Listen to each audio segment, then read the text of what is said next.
கர்த்தர் நமக்கு கொடுத்திருக்கிற இந்த அருமையான மாலை நேரத்துக்காக அவருக்கு நாம் நன்றி செலுத்துவோம். விசேஷமாய் அவருடைய மகிமை நிறைந்த வசனத்தை நாம் தியானிக்கும்படியாய் நம்ம எல்லாரையும் கர்த்தர் ஒன்றாய் இணைத்திருக்கிறார். இந்த நேரத்துல நாம ஜெப சிந்தையோடு இருந்து ஆண்டவர் நம்மோடு பேசுற காரியங்களை நாம கேட்டு இந்த வசனத்தை புரிந்து கொண்டு நாம் ஆண்டவரை நேசித்து அதற்கு கீழ்ப்படிய வேண்டும் என்கிற மனப்பான்மையோடு செயல்பட ஆண்டவர் நமக்கு உதவி செய்வாராக. அப்போஸ்தலர் நடவடிக்கைகள் புத்தகம் 14ஆம் அதிகாரத்திற்கு நீங்கள் திருப்பிக் கொள்ளுங்கள். Let us turn our Bibles to Acts of the Apostles chapter 14. 14ஆம் அதிகாரம். இந்த தொடர்ந்து இந்த வகுப்பு கேட்டுக்கொண்டிருக்கிறவர்களுக்கு தெரியும், அப்போஸ்தலனாகிய பவுலுடைய முதல் ஊழிய பயணத்தை நாம் தியானித்துக் கொண்டிருக்கிறோம். அப்போஸ்தலனாகிய பவுலுடைய முதல் அருட்பணி பயணம் அது அப்போஸ்தலர் 13ஆம் அதிகாரத்திலே ஆரம்பமானது. சீரிய நாட்டில் உள்ள அந்தியோகிய சபையார் பவுலையும் பர்னபாவையும் ஆண்டவருடைய ஊழியத்திற்கு அவர்கள் பிரதிஷ்டை செய்து அர்ப்பணித்து அவர்களை முதல் ஊழிய பயணத்தில் அனுப்பினார்கள். அவர்களுடன் மார்க்கு சென்றிருந்தார். ஆனால் இடையிலே மார்க்கு திரும்பி வந்துவிட்டார். ஆனால் இவர்களுடைய ஊழியத்தை தொடர்ந்து சீப்ரு தீவிலும் அதற்கு பிறகு கலாத்தியா மாகாணத்திலும் இவர்கள் நிறைவேற்றி கொண்டே வருகிறார்கள். அந்த கலாத்தியா மாகாணத்திலே பிசிதியா என்னும் இடத்தில் இருக்கக்கூடிய அந்தியோகியா என்னும் அந்த ஊரிலே நடைபெற்ற சில விஷயங்களை தான் கடந்த அமர்விலே நாம் தியானித்தோம். அந்த அந்தியோகியா ஊரிலே ஒரு நீண்ட பிரசங்கத்தை அப்போஸ்தலனாகிய பவுல் அங்கே கொடுக்கிறார். அதன் மூலமாய் சிலர் ரட்சிக்கப்படுகிறார்கள். அங்கே ஒரு திருச்சபை ஸ்தாபிக்கப்படுகிறது. இதெல்லாம் 13ஆம் அதிகாரத்திலே நாம் தியானித்தோம். இப்பொழுது 14ஆம் அதிகாரத்திலே அவர்கள் அந்த அந்தியோகியாவிலிருந்து, அதாவது பிசிதியா அந்தியோகியாவிலிருந்து இக்கோனியா என்னும் பட்டணத்திற்கு இவர்கள் வருகிறார்கள். அதாவது பவுலும் பர்னபாவும் அந்தியோகியாவை விட்டு இக்கோனியா என்னும் பட்டணத்திற்கு அவர்கள் வருகிறார்கள். குறிப்பெடுக்கிறவங்க நீங்க குறிப்பெடுத்து வச்சுக்கலாம். இந்த அந்தியோகியால இருந்து இக்கோனியா 90 மைல் சவுத் ஈஸ்ட், சரியா, அதாவது தென்கிழக்கிலே அமைந்துள்ள ஒரு பட்டணம் தான் இந்த இக்கோனியா பட்டணம். அதாவது அந்தியோகியால இருந்து இக்கோனியாவுக்கு 90 மைல் சவுத் ஈஸ்ட் வரணும். அப்பதான் இக்கோனியாவுக்கு வர முடியும். இந்த இக்கோனியாவிலே என்ன நடந்தது என்பதை லூக்கா நமக்கு முதல் 5 வசனங்களில் பதிவு செய்து வைத்திருக்கிறார். அது மாத்திரம் நான் வாசிக்கிறேன், நம்ம தியானிக்கலாம். அப்போஸ்தலர் 14ஆம் அதிகாரம் 1-5 வசனங்கள். Acts 14 verses 1-5. இக்கோனியா பட்டணத்திலே அவர்கள் இருவரும் யூதருடைய ஜெப ஆலயத்தில் பிரவேசித்து யூதரிலும் கிரேக்கரிலும் திரளான ஜனங்கள் விசுவாசிக்கத்தக்கதாக பிரசங்கித்தார்கள். விசுவாசியாத யூதர்கள் சகோதரருக்கு விரோதமாக புறஜாதியாருடைய மனதை எழுப்பிவிட்டு பகை உண்டாக்கினார்கள். அவர்கள் அங்கே அநேக நாள் சஞ்சரித்து கர்த்தரை முன்னிட்டு தைரியம் உள்ளவர்களாய் போதகம் பண்ணினார்கள். அவர் தமது கிருபையுள்ள வசனத்திற்கு சாட்சியாக அடையாளங்களும் அற்புதங்களும் அவர்கள் கைகளால் செய்யப்படும்படி அனுக்கிரகம் பண்ணினார். பட்டணத்து ஜனங்கள் பிரிந்து சிலர் யூதரையும் சிலர் அப்போஸ்தலரையும் சேர்ந்து கொண்டார்கள். இவர்களை அவமானப்படுத்தவும் கல்லெறியவும் வேண்டும் என்று புறஜாதியாரும் யூதரும் அவர்கள் அதிகாரிகளும் அமளி பண்ணுகையில் இவர்கள் அதை அறிந்து லிக்கவோனியா நாட்டில் உள்ள பட்டணங்கள் ஆகிய லீஸ்திராவுக்கும் தெர்பைக்கும் அவைகளின் சுற்றுப்புறங்களுக்கும் ஓடி போய். இதுதான் முதல் 6 வசனங்கள்ல நம்ம பாக்குறோம். இந்த இக்கோனியா பட்டணத்துல பவுலும் பர்னபாவும் வந்து செய்த ஊழியத்தை லூக்கா நமக்கு எழுதி கொடுத்திருக்கிறார். நம்முடைய திருச்சபை சுவிசேஷ ஊழியத்துல ஈடுபடும் போது நாம பின்பற்ற வேண்டிய சில அருமையான கோட்பாடுகளை நமக்கு இந்த புத்தகம் இங்கும் அங்குமாக தெளிவாக நமக்கு கற்பிக்கிறது. அதுல முதலாவது நான் இப்படி சொல்லுவேன், இந்த அந்தியோகியாவுக்கும் இக்கோனியாவுக்கும் இடையில 90 மைல் தூரம்னு சொன்னோம். ஆனா இடையில எந்த ஊரையும் பவுல் தேர்வு செய்யவில்லை, நேராக இக்கோனியாவை தேர்வு செய்கிறார். அப்போஸ்தலனாகிய பவுல் தேர்வு செய்த இடங்கள் எல்லாம் நீங்கள் அப்போஸ்தலர் நடவடிக்கைகள் புத்தகத்துல படித்து பார்ப்பீர்களானால் தேவர் ஸ்ட்ராட்டஜிக் லொகேஷன்ஸ், நல்ல முக்கியமான இடங்களை அவர் தேர்வு செய்து அந்த இடங்களில் அதிகமான வர்த்தகம் நிறைந்த இடமாய் இருக்கும், போக்குவரத்து ஜாஸ்தியா இருக்கும். அங்கே தொழில் நிமித்தமாக அந்த ஊரில் உள்ள மக்கள் மட்டுமல்ல, தொழில் நிமித்தமாக மற்ற யூதர்கள் புறஜாதியார் அநேக இடங்களிலிருந்து அங்கே வருவார்கள். அப்படிப்பட்ட இடங்களை அப்போஸ்தலனாகிய பவுல் தேர்வு செய்ததற்கு காரணம் உண்டு. ஏனென்றால் அந்த இடத்துல திருச்சபை ஸ்தாபிக்கப்படுமானால், அந்த இடத்துல உள்ள விசுவாசிகள் ஸ்திரப்படுவார்களானால் அவர்கள் மூலமாய் சுவிசேஷம் சின்ன சின்ன ஊர்களுக்கு கிராமங்களுக்கு செல்லும் என்பது அப்போஸ்தலனாகிய பவுலுடைய நம்பிக்கையா இருந்தது. ஆவியானவரும் பவுலை அப்படிதான் நடத்தினார். ஏன்னா நம்ம தொடர்ந்து முதல் ஊழிய பயணம், இதுக்கப்புறம் இரண்டாவது ஊழிய பயணம், மூணாவது ஊழிய பயணம் இதெல்லாம் படிச்சுட்டே போகும்போது முக்கியமான சில இடங்களை அவங்க தேர்வு செய்து அந்த இடத்துல அவர்கள் ஊழியம் செய்வதை நம்ம பார்க்கிறோம். அந்த இடத்துல இருந்து நாலா பக்கமும், ஏன்னா இப்ப வர்த்தகத்துக்கு தொழிலுக்கெல்லாம் வர்றவங்க அங்க இருந்து 4 பக்கம் செதறி போவாங்க. அப்ப அங்க இருந்த சுவிசேஷம் எல்லா திசைகளுக்கும் தொனிக்கும் என்பது தேவனோட திட்டமாய் இருந்தது. இது ஊழியத்திலே ஒரு நல்ல ஒரு யுக்தி என்று நான் சொல்லுவேன். போகிற இடத்துல எங்கே நமக்கு வங்கி இருக்கிறதோ, ஒரு போஸ்ட் ஆபீஸ் இருக்கிறதோ, எங்கே ஒரு நல்ல போக்குவரத்துக்கான இடங்கள் இருக்கிறதோ, நிறைய மக்கள் வந்து போகக்கூடிய இடங்கள் இருக்கிறதோ, அந்த மாதிரி இடங்களிலே நம்ம ஊழியம் செய்யும் போது, அங்கே திருச்சபைகள் ஸ்தாபிக்கும் போது, அங்கே இருந்து பல இடங்களுக்கு சுவிசேஷம் செல்லும் என்பதிலே சந்தேகம் இல்லை. ஒருவேளை கர்த்தருடைய பிரத்யேகமான அழைப்பு கிராமங்களுக்கும் குக்கிராமங்களுக்கும் சில பழங்குடியினர் மத்தியில இருக்குமானால் அதுக்கு நிச்சயமா நாம் கீழ்ப்படிய வேண்டும். அல்லது ஒரு மாவட்டத்துக்கு நாம் வரும்போது அந்த இடத்துல இருக்கக்கூடிய முக்கியமான இடத்துல ஊழியம் செய்ய வேண்டும் என்பதையும் நாம் இந்த அப்போஸ்தலர் நடவடிக்கைகள் புத்தகத்துல தெளிவாக கற்றுக்கொள்கிறோம். சோ இதை நம்ம இங்க பாக்குறோம். இப்ப இக்கோனியா பட்டணத்துல அவங்க வராங்க. அடுத்தது இன்னொரு ஒரு கோட்பாடு நம்ம இதுல கத்துக்கொள்றோம்.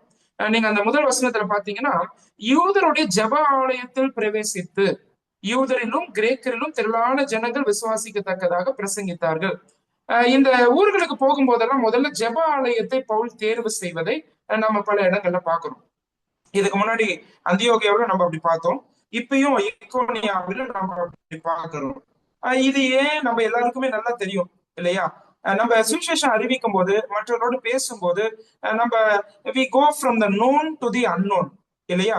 நமக்கு தெரிந்திருக்கிற விஷயங்களில் இருந்துதான் தெரியாத விஷயங்களுக்கு செல்ல வேண்டும். அவர்களுக்கு தெரிந்திருக்கிற விஷயங்களை வைத்துதான் நாம் ஆரம்பிக்க வேண்டும். இப்ப பவுல் பாத்தீங்கன்னா ஒரு யூதனா இருக்க, இப்ப ஜெப ஆலயங்கள்ல பாத்தீங்கன்னா யூதர்கள் அதிகமாய் வருவார்கள். ஒரு ஊர்ல ஒரு ஜெப ஆலயம் இருக்கணும்னா குறைஞ்சபட்சம் 10 யூத குடும்பங்கள் இருக்கணும். இப்ப யூதர்கள் அங்க கூடி வரும்போது, அல்லது யூத பிரமாணங்களை விருப்பத்தோடு கேட்க சில புறஜாதியாரும் கூடி வரும்போது, அவர்களுக்கு தெரிந்திருக்கிறது என்ன? யூதர்களுக்கு தெரிந்திருக்கிறது என்னன்னா நியாயப்பிரமாணம் இல்லையா? அந்த நியாயப்பிரமாணத்தை எடுத்து பவுல் என்ன செய்கிறார்? பழைய ஏற்பாடு இருக்கு, நியாயப்பிரமாணம் இருக்கு, இதை எடுத்து அவர் இயேசுதான் கிறிஸ்து என்பதை தெளிவாக நிரூபிக்கிறார், திருஷ்டாந்தப்படுத்துகிறார். நாம சுவிசேஷம் சொல்லும் போது நீங்க ஒண்ணு நல்லா கவனிச்சிருப்பீங்க. யாருக்கிட்ட சொல்றோமோ அவங்களுக்கும் நமக்கும் ஒரு காமன் கிரவுண்ட் இருக்கும் இல்லையா? ஒரு பொதுவான இடம் எங்கிருந்து ஆரம்பிக்கிறது அந்த சுவிசேஷத்தை அப்படின்னு நம்ம யோசிப்போம். அப்போ ஒரு பொதுவான இடம் ஒண்ணு இருக்கும். சரி, அந்த இடத்துல இருந்து நம்ம ஆரம்பிக்கும். அதாவது பொதுவான ஒரு நம்பிக்கை இருக்கும், இல்லைன்னா பொதுவான ஒரு அறிவு இருக்கும், பொதுவான சில விஷயம் தெரிந்து வைத்திருப்போம் அவங்களுக்கும் நமக்கும். அதுல இருந்து நம்ம துவங்குவோம். அது ரொம்ப அழகா இருக்கும். அங்க இருந்து இயேசு கிறிஸ்துவை எடுத்து காண்பிக்கிறதுக்கு ரொம்ப அழகா இருக்கும். இப்ப பாருங்க, நம்ம தெரியாம ஒரு நபர்கிட்ட போய் அவரை பத்தி எதுவுமே தெரிஞ்சுக்காம நம்ம நேரா ஆண்டவர் இருக்கிறார், அவர் தான் ஜீவனுள்ள தேவன் அப்படின்னு அவருடைய இருப்பை பத்தியே பேசிட்டு இருக்கிறோம்னு வச்சுக்கோங்க. சரியா? அவர் என்ன நினைப்பாரு? ஒருவேளை அவர் கடவுள் நம்பிக்கை உள்ளவரா இருந்தா, நான் தான் ஏற்கனவே கடவுள் இருக்கிறாருன்னு நம்புறேனே, அப்புறம் ஏன் அவர் இருக்கிறார் என்பதற்கான ஆதாரமா இவர் கொடுத்துட்டு இருக்கிறாரு அப்படின்னு யோசிப்பார் இல்லையா? ஒருவேளை நீங்க கடவுள் இல்லை என்று சொல்லக்கூடிய நாத்திகர் கையில கடவுளுடைய இருப்பை குறித்து அவர் அவர் அவர் இருக்கிறார் என்பதை குறித்து ஆதாரங்கள் கொடுப்பீர்களானால் அது அவர்களுக்கு ஏற்புடையதா இருக்கும் இல்லையா? இப்படி நம்ம பாருங்க, சிலருடைய நம்ம யாருக்கு சுவிசேஷம் அறிவிக்கிறோமோ அவர்களுடைய நிலையை அறிந்து, அவங்க எந்த நிலையில இருக்கிறாங்க, எப்படிப்பட்ட சூழ்நிலையில இருக்கிறாங்க, அதை அறிந்து நம்ம சுவிசேஷத்தை பிரசங்கிப்பது ரொம்ப சிறந்த விஷயமா இருக்கும். ஒருவேளை இப்ப பாடுகள் வழியாய் கடந்து செல்லுகிற சிலர் இருப்பாங்க. அவர்கள் சில குழப்பங்கள் வழியாக, பாடுகள் வழியாக, ரொம்ப சோர்வுகள் வழியாய் அவங்க போவாங்க. அவங்களுக்கு ஆறுதலா சில விஷயங்களை பைபிள்ல இருந்து எடுத்து சொல்லி அதுல இருந்து இயேசு கிறிஸ்துவ நம்ம காண்பிப்போம். இப்ப சிலருக்கு இந்த பாடுகள் மத்தியில ஆண்டவர் உங்களை தேற்றுவார் அப்படின்னு நம்ம சொல்லும் போது, ஒருவேளை அவங்க வாழ்க்கையில அவங்க ஏற்கனவே சம்பூர்ணமா இருக்கிறாங்க அப்படின்னு சொன்னா அவங்க என்ன சொல்லுவாங்கன்னா, எங்களுக்கு ஒன்றும் பாடுகள் பெருசா இல்லையே, நாங்க நல்லா தானே இருக்கிறோம் அப்படின்னுவாங்க இல்லையா? அவங்களுக்குள்ள ஒரு சுய நீதி இருக்கும். அப்ப நம்ம தொட வேண்டிய இடம் எதுவா இருக்கும்னா அந்த சுய நீதியை உடைக்கிறதுக்கு ஏற்றபடிதான் சுவிசேஷ அறிவிக்கிறதா இருக்கும். அப்போ நம்ம யார்கிட்ட பேசுறோமோ அவங்களோட ஒரு உறவு நம்ம உண்டாக்கி அவங்க என்ன நிலையில இருக்கிறாங்க என்பதை புரிந்து நம்ம சுவிசேஷத்தை கொடுக்க வேண்டும் என்பதையும் இதன் மூலமாய் நம்ம அறிந்து கொள்ளுகிறோம். இப்ப ஜெபாலயத்துக்கு ஏன் போனாரு? நமக்கு தெரியும். இப்போ ஏற்கனவே அங்க கூடி வர்றது யூதர்கள். அவர்களுக்கு பிரமாணங்கள் தெரியும், மோசேயினுடைய நியாய பிரமாணம் தெரியும், பழைய ஏற்பாடு தெரியும். இப்ப அதுல இருந்து எடுத்து இயேசுவே கிறிஸ்து என்பதை அவர்களுக்கு காண்பிக்கிறார். அது மட்டும் இல்ல, இப்ப இவருக்கும் அவங்களுக்கும் ஒரு காமன் கிரவுண்ட் இருக்கு இல்லையா? இவரும் ஒரு யூதன், அவங்களும் ஒரு யூதன். இப்ப அதுல இருந்தே அவர் என்ன பண்றாருன்னா அதை ஆரம்பிக்கிறார். இது வேலை கொஞ்சம் ஈஸி. ஏன்னா அவர் அதை நல்ல கரைச்சி குடிச்சவர். கமாலியலோட பாதத்துல இருந்து இந்த நியாய பிரமாணத்தை எல்லாம் பழைய ஏற்பாட்டெல்லாம் நல்லா படிச்சு அறிஞ்சவர். அதனால அதுல இருந்து எடுத்து அவர் கொண்டு போறார். சோ இது மற்றும் ஒரு கோட்பாடு நம்ம இதுல கற்றுக்கொள்ளுகிறோம். ஆகவே சுவிசேஷம் அறிவிக்கும் போது பரிசுத்த ஆவியானவர் நமக்கு அதை புரிய வைப்பார். அவங்களோட நம்ம பேசும்போது, ஒருவேளை ஒரு முறைதான் அவரை சந்திக்கிறோம் அப்படின்னா கூட ஒரு 5 நிமிஷம் நம்ம பேசும்போதே அவங்களுடைய வாயிலிருந்து வரக்கூடிய வார்த்தைகளை வைத்து அவர்களுடைய நிலைமை என்ன என்பதை நமக்கு ஆண்டவர் புரிய வைப்பார். அதுல இருந்து நம்ம ஆண்டவரை சொல்றதுக்கு அது ஏதுவாய் இருக்கும் இல்லையா? அதுவும் நம்ம இதுல புரிஞ்சுக்கிறோம். அதே போல அந்த முதல் வசனத்துல பாத்தீங்கன்னா, ஜெப ஆலயத்துல பிரவேசித்து யூதர்களும் கிரேக்கரும் திரளான ஜனங்கள் விசுவாசிக்கத்தக்கதாக பிரசங்கித்தார்கள் அப்படின்னு வாசிக்கிறோம் பாருங்க. அது என்ன விசுவாசிக்கத்தக்கதாக பிரசங்கித்தார்கள்? நிச்சயமா ஆண்டவர் தான் ரட்சிக்கிறாரு, ஆண்டவர் தான் விசுவாசத்தை துவக்கிறாரு இல்லையா? நாம சுவிசேஷம் அறிவிக்கிறோம், அவர் தான் ரட்சிக்கிறார். ஆனா அதே சமயம் நம்ம யாருக்கு பிரசங்கிக்கிறோமோ அந்த மக்களுக்கு நம்முடைய முழுவதையும் கொடுத்து, சரியா, நம்முடைய முழு பலனையும் நம்முடைய முழுவதையும் கொடுத்து நம்ம பிரசங்கிக்க வேண்டியது அவசியம். சரியா? அவங்களுக்கு நாம பேசுற செய்தி எப்படிப்பட்ட ஒரு நிச்சயத்தோடு வருது அப்படின்றத அவங்க முதலாவது கவனிப்பாங்க. அந்த செய்தி புரியுதோ புரியலையோ அது ரெண்டாவது. ஆனா எந்த நிச்சயத்தோடு இவர் பேசுகிறார், குறிப்பாக சுவிசேஷத்துல அது ரொம்ப முக்கியம். சரியா? இப்ப நாமளே நிச்சயம் இல்லாதவர்களாக நம்ம பேசணும் அப்படின்னு சொன்னா அவங்களுக்கு என்ன தோணும்னா, இவங்க நம்புற இயேசு கிறிஸ்து உண்மையான தேவன் இவருக்கே நம்பிக்கை இருக்குதா இல்லையா அப்படின்னு யோசிக்க ஆரம்பிச்சிருவாங்க இல்லையா? அப்ப சுவிசேஷம் அறிவிக்கும் போது இப்ப இந்த இடத்துல நம்ம வாசிக்கிறோம், விசுவாசிக்கத்தக்கதாக பிரசங்கித்தார்கள் அப்படின்னு வாசிக்கிறோம் இல்லையா? அப்ப அப்போஸ்தலனாகிய பவுல், பர்னபா முழு நிச்சயத்தோடு அவங்க அந்த செய்தி அறிவித்திருக்கிறாங்க. ஏன்னா விசுவாசிக்கிறேன் ஆதலால் பேசுகிறேன், 2 கொரிந்தியர் 4ஆம் அதிகாரத்துல சொல்றாரு இல்லையா? நாங்கள் விசுவாசிக்கிறோம் ஆதலால் பேசுகிறோம். நம்ம இதை நம்புறோம், இதுதான் உண்மை என்று நமக்கு தெரியும்.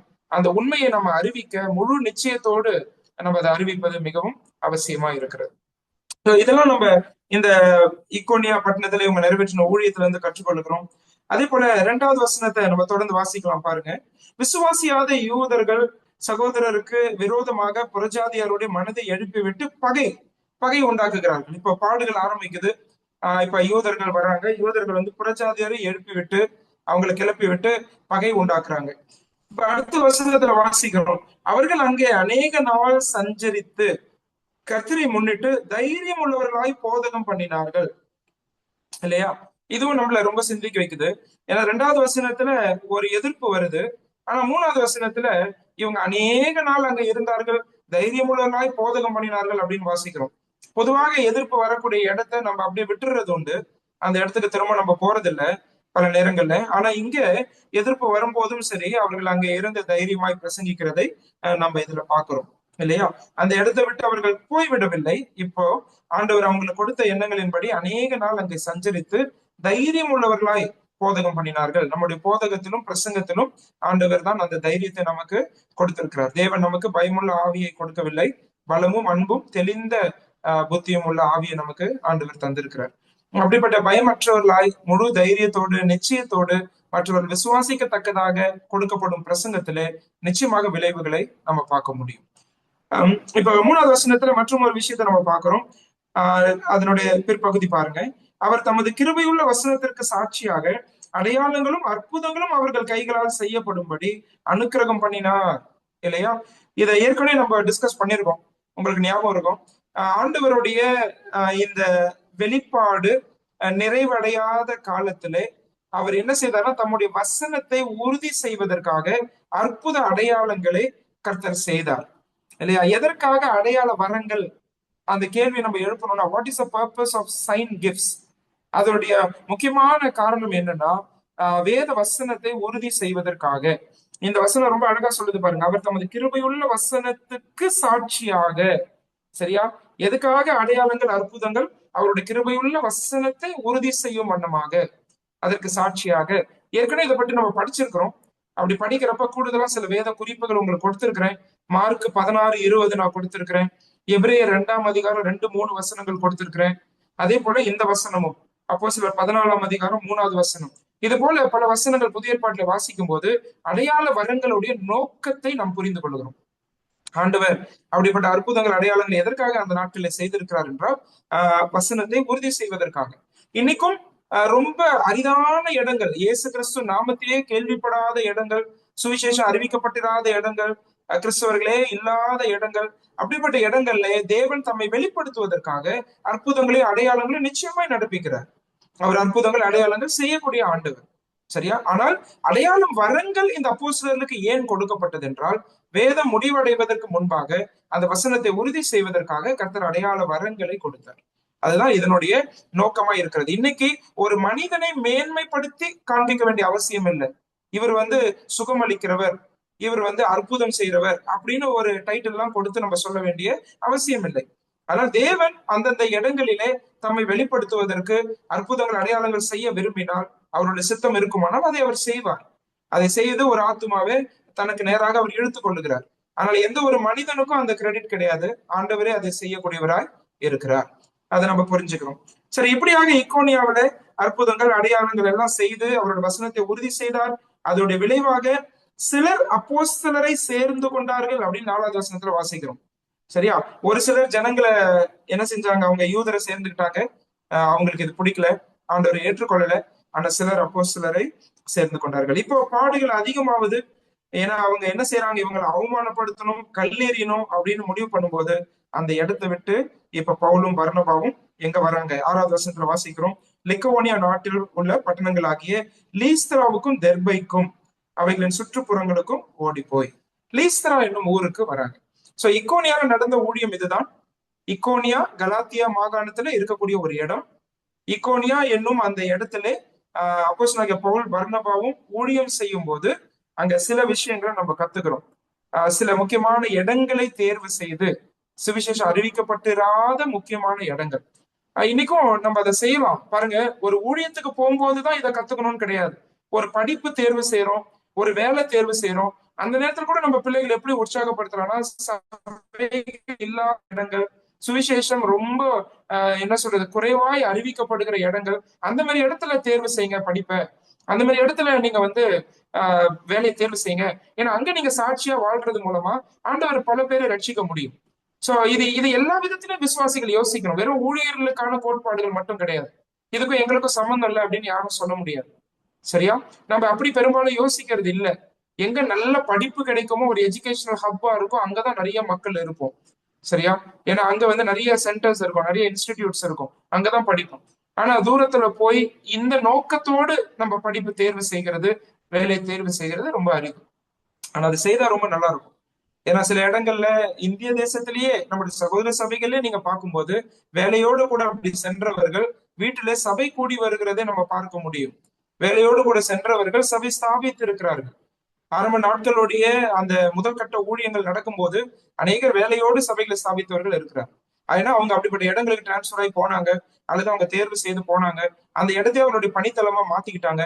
அப்படி இருக்கும்போது கர்த்தர் பெரிய காரியங்களை செய்திருக்கிறார். நான் எப்பயுமே சொல்றதுதான், நீங்க எங்க இருக்கிறீங்களோ அதான் உங்க பணித்தளம். அது உங்களுடைய பணித்தளம் என்பதை நீங்க உணர வேண்டும். அதுதான் மிஷன் ஃபீல்டுன்றதை புரிஞ்சுக்கணும். அங்க ஆண்டவர் இந்த நோக்கத்துக்காக தான் கொண்டு வந்திருக்கிறார் என்பதை புரிந்து கொண்டு சாட்சியாக முதல்ல வாழ்ந்து கிறிஸ்துவை வெளிப்படுத்தி, அதே போல உங்களுக்கு கிடைக்கிற வாய்ப்புகளெல்லாம் நீங்க பயன்படுத்தி கொண்டே இருப்பீர்களானால் நிச்சயமாய் அநேகர் கிறிஸ்துவை அறிந்து கொள்வார். சரி, இப்ப லீஸ்திராவுக்கு வராங்க. இக்கோனியாவில இருந்து தென் பகுதி தெற்கு நோக்கி வரணும். லீஸ்திரா 20 மைல் தூரம். இக்கோனியாவில இருந்து லீஸ்திராவுக்கு 20 மைல் தூரம். சரியா? இந்த இக்கோனியாவில இருந்து லீஸ்திராவுக்கு அவங்க இப்ப வந்திருக்கிறாங்க. இந்த லீஸ்திரா பாத்தீங்கன்னா இது ஒரு ரோம காலனி. நம்ம பின்னாடி நம்ம பிலிப்பி பட்டணத்தை பத்தி நம்ம நிறைய பேர் படிச்சிருப்போம். பிலிப்பி பட்டணம் ரோமர் குடியேறினதுமான அப்படின்னு லூக்கா எழுதுவார். அது ஒரு ரோமன் காலனி. அதே போல லீஸ்திராவும் கூட ஒரு ரோம காலனி. இங்க ரோமர்களுக்கு அங்க ரோம்ல எப்படி சில சலுகைகள் இருந்ததோ அதே போல இந்த ஊர்ல வசிக்கிற மக்களுக்கும் சில சலுகைகளை ரோம அரசாங்கம் கொடுத்திருந்தது. அப்படிப்பட்ட ஒரு ஊர் தான் லீஸ்திரா. ஒரு அரணான பட்டணம். கலாத்தியாவிலே ஒரு ஃபார்ட்டிஃபைடு சிட்டி அப்படின்னு சொன்னா இந்த சிட்டி தான் சொல்லுவாங்க. ரொம்ப அரணான, ரொம்ப ஸ்ட்ராங்கான ஒரு சிட்டி. அப்படிப்பட்ட நிலைமையில ரோமர்கள் இதை வைத்திருந்தார்கள். சரி, லீஸ்திராவுக்கு இங்க வராங்க. லீஸ்திராவுக்கு வந்து 7வது வருஷத்துல என்ன செய்யறாங்க, அங்கே சுவிசேஷத்தை பிரசங்கம் பண்ணினார்கள். இத இப்படி நான் கொண்டு வரேன். இந்த ஊர்ல வந்து இவங்க சுவிசேஷம் அறிவிச்சாங்க. அதுக்கு பிறகு 8-10 வசனங்கள்ல பாத்தீங்கன்னா ஆண்டவர் வந்து அங்கே ஒரு தாயின் வயிற்றில இருந்தே சப்பானியாய் இருந்த ஒருவரை ஆண்டவர் நடக்க வைக்கிறார். அவரை குறிச்சு நம்ம அங்க படிக்கிறோம். அவர் அப்போ இத வந்து வியாதிகளை சுகப்படுத்தினார். ஆண்டவர் வந்து லீஸ்திராவுல வியாதிகளை சுகப்படுத்தினார்.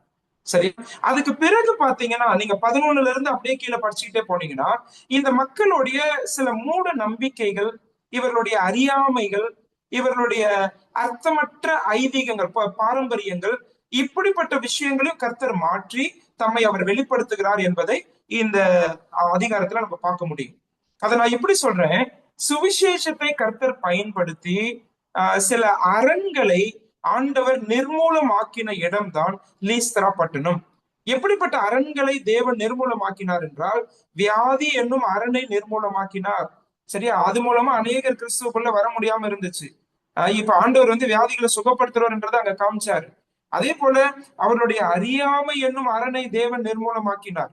அவருடைய மூட நம்பிக்கை, அதெல்லாம் நம்ம பின்னாடி படிக்க போறோம். அவருடைய மூட நம்பிக்கை என்னும் அரணை அவர் நிர்மூலமாக்கினார். இந்த குறிப்பிட்ட பட்டணத்துல நீங்க பாத்தீங்கன்னா இது கொஞ்சம் யூனிக்கான ஒரு சிட்டி தான். ஏன்னா இந்த லீஸ்திராவுல பாத்தீங்கன்னா நிறைய அந்த கிரேக்க நம்பிக்கைகள், சரி, கிரேக்க கடவுள்களின் அதிகமான நம்பிக்கைகள், அதிகமாய் பக்தி உள்ளவர்கள் இங்க இருந்தார்கள். ஆனா அவங்க செய்துட்டு வந்ததெல்லாம் பாத்தீங்கன்னா நிறைய மூட நம்பிக்கைகள், அந்த ஐதீகத்தை நம்பினவர்கள், அவங்க பல விதங்கள்ல அவங்களோட பிராக்டிசஸ் எல்லாம் இருக்கு. அப்ப இந்த இடத்துல தேவன் யார் என்பதை நிரூபிக்க அவர் என்ன செய்யறாருன்னா வியாதிகளை சுகப்படுத்துறார், அறியாமையிலிருந்து மக்களை வெளிச்சத்தை கொண்டு வரார். அதே போல அவர்களுடைய மூட நம்பிக்கைகள்ல இருந்து இவர்தான் மெய்யான தேவன் என்பதை அறிந்து கொள்ள வைக்கிறார். ஆண்டவர் பல விதங்களில் தம்மை வெளிப்படுத்துகிறார். பிரியமானவர்களே, ரட்சிக்கப்படுகிறவர்களுக்கு சுவிசேஷம் தேவ பலனாய் இருக்கிறது. ஒருவேளை கெட்டு போறவர்களுக்கு அது பைத்தியமா இருக்கலாம், ஆனா ரட்சிக்கப்படுகிறவர்களுக்கு அது தேவ பலன். அது அரண்களை நிர்மூலமாக்கும். சுவிசேஷத்தை அறிவிக்கும் போது பல பேருடைய வேர்ல்டு வியூ ஆண்டவர் மாத்துறாரு. சரியா, இப்ப வெளிப்புறம் மட்டும் ஒருத்தருக்கு மாறுச்சுன்னா அது நல்லா இருக்காது. ஆனா உள்ளுக்குள்ள அவனுடைய நம்பிக்கைகள் மாற வேண்டும் இல்லையா? சுவிசேஷம் பண்ணக்கூடிய மிகப்பெரிய செயல் இதுதான். இது வந்து மனிதர்கள் செய்ய முடியாது, ஆண்டவர் தான் செய்ய முடியும் இல்லையா? ஏன்னா அது ரொம்ப முக்கியம். இப்ப பல நேரங்களில் நம்ம சுவிசேஷம் அறிவிக்கும் போது ஒருவேளை இந்த கடவுளை பிடிச்சி சில பேர் வந்துருவாங்க. அவங்க வந்து இப்ப கடவுளை மட்டும்தான் மாத்திருப்பாங்க, ஆனா உள்ளுக்குள்ள இருக்கிற அவர்களுடைய நம்பிக்கைகள் நிறைய மாறி இருக்காது. அதனாலதான் இன்னும் பாத்தீங்கன்னா அந்த நாள் பாக்குறது, நேரம் பாக்குறது, குறி சொல்றது, அதே போல ஜாதி பாக்குறது, இன்னும் நிறைய பாரம்பரியங்கள் அது அப்படியே ஒட்டிக்கிட்டே வந்திருக்கும். சரியா, விசுவாசத்துல முன்னேற்றம் இருக்காது. சரி, ஆண்டவரை நோக்கி பார்த்து விசுவாசத்துல வளர்ச்சி இருக்காது. ஆனா என்ன பண்ணிருப்பாங்கன்னா கடவுளுடைய நம்பிக்கை மட்டும் மாறி இருக்கும். அப்ப அங்க வேற வணங்கிட்டு இருப்பாங்க, இங்க வந்து இதை வணங்குவாங்க. ஆனா சுவிசேஷம் எதை உடைக்குது அப்படின்னு கேட்டீங்கன்னா, ஆண்டவருடைய பெரிதான எதிர்பார்ப்பு என்ன அப்படின்னு கேட்டீங்கன்னா, அவர்களுடைய வேர்ல்டு வியூ மாறணும். அவருடைய உள்ளான அந்த நம்பிக்கை, அவர்களுடைய நம்பிக்கையை கர்த்தர் மாற்றிக்கணும். இதை இங்க லீஸ்திரால ரொம்ப அழகா நம்ம பார்க்க போறோம். என்னென்ன செய்யறாரு பாருங்க ஆண்டவர் இங்க. முதலாவது வியாதியை சுகமாக்கினார் அப்படின்னு சொன்னேன். 8, 9, 10 வசனங்கள்ல பாக்குறோம். அதை நான் வாசிக்கிறேன். லீஸ்திராவிலே ஒருவன் தன் தாயின் வயிற்றில் இருந்து பிறந்தது முதல் சப்பானியா இருந்து ஒருபோதும் நடவாமல் கால்கள் வழங்காதவனாய் உட்கார்ந்து. இவ்வளவு விவரங்கள் தேவையா? லூக்கா எழுதுறாரு, தாயின் வயிற்றிலிருந்து சப்பானின்னு சொன்னாலே புரியுது. ஆனா அதுக்கப்புறம் ஒருபோதும் நடவாமல் எழுதுறாரு, கால்கள் வழங்காதவன் எழுதுறாரு. ஏன் இப்படி எழுதுறாருன்னா அவனுடைய ஒரு நம்பிக்கையற்ற நிலையை நமக்கு காண்பிக்கிறார். He was hopeless. சரியா, அவருக்கு எந்த ஒரு கதியும் இல்லை, நம்பிக்கை இல்லை. சரி, அப்படிப்பட்ட நிலையில இருந்த ஒருவன், நம்பிக்கையெல்லாம் இழந்த நிலைமையில, நம்பிக்கையற்ற நிலைமையில, ஒரு டெஸ்பரேட் சிச்சுவேஷன், அப்படிப்பட்டவனை தேடி இப்ப பவுல் வர்றார் இல்லையா? இங்க சுவிசேஷம் அறிவிக்கிறாங்க. அப்ப பாக்குறாங்க, அந்த அந்த அந்த நபரை பாக்குறாங்க. அவருக்கு வந்து ஒரு விசுவாசம் உள்ளுக்குள்ள இருக்கிறத பவுலுக்கு ஆண்டவர் வெளிப்படுத்துறாரு. 9வது வசனம் பாருங்க. பவுல் பேசுகிறதை கேட்டுக்கொண்டிருந்தான். அவனை பவுல் உற்று பார்த்து ரட்சிப்புக்கேற்ற விசுவாசம் அவனுக்கு உண்டென்று கண்டு. இல்லையா, இதை ஆண்டவர் பவுலுக்கு வெளிப்படுத்துறார் இல்லையா? அவனுடைய உள்ளான அந்த எண்ணங்களை வெளிப்படுத்துறார். ரட்சிப்புக்கேற்ற விசுவாசம். அவன் ஒருவேளை அந்த ஆர்வத்தோடு கவனித்திருப்பான் இல்லையா? எப்படி ஆகிலும் தன்னுடைய நிலை மாறாதா என்ற ஏக்கத்தோடு பார்த்திருப்பார். சரியா, அதெல்லாம் இப்ப பவுல் பாக்குறார். அப்படிப்பட்ட நிலைமையிலே ஒரு தேடலோடு இருக்கிறவர்களுக்கு தேவன் நிச்சயமாய் தம்மை வெளிப்படுத்துகிறவர். ரட்சிப்புக்கு ஏற்ற விசுவாசம் அவரிடத்துல இருக்கிறது. இப்ப என்ன செய்யறார் ஆண்டவர்னா அவருக்கு சுகத்தை கொடுக்கிறார். 10வது வசனம் பாருங்க. நீ எழுந்து காலூன்றி நிமிர்ந்து நில் என்று உரத்த சத்தத்தோட சொன்னான். உடனே அவன் குதித்து எழுந்து நடந்தான். எவ்வளவு அற்புதமான ஒரு சுகத்தை ஆண்டவர் தராரு. தாயின் வயிற்றில இருந்தே சப்பானியா இருந்த ஒருவன், சரியா, ஒரு நம்பிக்கையும் இல்லாத நிலைமையில வாழ்ந்து கொண்டு இருக்கிறவன் அவன், ஆனா உள்ளுக்குள்ள ரட்சிப்பு கேட்ட விசுவாசம் அவனுக்கு இருக்கிறது. இதை கண்ட ஆண்டவர் என்ன செய்யறாருன்னா பவுல் மூலமாய் அவனுக்கு அற்புத சுகத்தை தருகிறார் இல்லையா. இதுதான் முதல்ல லீஸ்திராவில நடக்குது. ஆண்டவர் இப்படிப்பட்ட தேவன் என்பதை அவர் நிரூபிக்கிறார். ஒவ்வொரு ஊர்லயும் நம்முடைய ஆண்டவர் யார் என்பதை அவர் பல விதங்கள்ல வெளிப்படுத்துகிறார் இல்லையா. அப்படி வெளிப்படுத்த அங்க ஆட்கள், விசுவாசிகள் செல்ல வேண்டும். விசுவாசிகள் அங்க இருந்தாலே போதும், அவங்களை கொண்டு ஆண்டவர் யாருன்றதை அவர் வெளிப்படுத்துறவர். சோ இங்கே இப்படியாக இவனுடைய வியாதியை சுகமாக்கினார். நீங்க நம்ம படிக்கிற பல விஷயங்களை நீங்க ஒருவேளை நல்லா கவனிச்சிருந்தீங்கன்னா உங்களுக்கு வேற ஒண்ணு ஞாபகம் வரும். என்னன்னா அப்போஸ்தலர் 3ஆம் அதிகாரத்துல தாயின் கருவில இருந்தே சப்பானியா பிறந்த ஒருவன், 40 வயதுக்கு மேற்பட்டவன், அவன் எப்படி பேதுரு மூலமா சுகமானாரு, அவன் எப்படி குதித்து அவன் எப்படி நடந்து சந்தோஷமா அவன் துள்ளி குதிச்சு போனான், இதெல்லாம் நம்ம அங்க படிக்கிறோம். நான் ஏற்கனவே சொல்லியிருக்கிறேன், லூக்கா ரொம்ப கேர்ஃபுல்லா என்ன பண்றாருன்னா பேதுருக்கும் பவுலுக்கும் பல பேரலல்ஸ் காமிச்சிருக்கிறாரு நமக்கு அப்போஸ்தலர் நடவடிக்கைகள் இல்லையா. இப்ப அப்போஸ்தலனாகிய பவுல் ஒரு அப்போஸ்தலன் இல்லை என்று யாரும் மறுக்க முடியாது. அவருடைய அப்போஸ்தல உத்தியோகத்தை குறித்தோ அதிகாரத்தை குறித்தோ யாரும் கேள்வி கேட்க முடியாது. பேதுரு எப்படி ஒரு அப்போஸ்தலனோ அதே போல பவுலும் ஒரு அப்போஸ்தலன் என்பதை லூக்கா தெளிவாக இந்த புத்தகத்துல என்ன செஞ்சிருக்கிறாருன்னா அவர் காமிச்சிருக்கிறார். There are so many parallels. நிறைய விஷயங்களை நம்ம அப்படி பார்க்க முடியும். எப்படி இங்க தபித்தால பேதுரு உயிரோடு எழுப்பினாரோ அதே போல அங்கே அந்த மேல இருந்து கீழே விழுந்துருவான் இல்லையா. ஐனை அவன் பேர் மறந்துட்டேன். மேல இருந்து கீழே ஒருத்தர் விழுவாரு. அவரை ஆண்டவர் அவரை பவுல் உயிரோடு எழுப்புவாரு. அதே போல இங்க இந்த சப்பானி அங்க அப்போஸ்தலர் 3ஆம் அதிகாரத்துல எப்படி அந்த சப்பானியோ அதே போல அப்போஸ்தலர் 14ஆம் அதிகாரத்துல சப்பானி ஐதிக உயிரோட எழுப்புறது. இந்த மாதிரி நிறைய என்ன சொல்றதுன்னா ஒத்து போகிற சிமிலாரிட்டிஸ், நிறைய பேரலல்ஸ் நம்ம பார்க்க முடியும். சரி, அதெல்லாம் நம்ம இங்க வாசிக்கிறோம். ஓகே, சோ இங்க முதலாவது இங்க என்ன செய்யறாரு ஆண்டவர்னா லீஸ்திராவில அவர் வியாதிகளை சுகப்படுத்துற தேவன், மக்களை ரட்சிக்கிறவர். சரியா, பிசாசு எத்தனையோ வருஷமா தன்னுடைய பிடியில இவனை வைத்திருந்தான். ஆனா ஆண்டவர் ஒரு பெரிய விடுதலையை இவருக்கு கொடுக்கிறார். சரி, தொடர்ந்து பாருங்க. இது நடந்த பிறகு என்ன நடக்குது பாருங்க.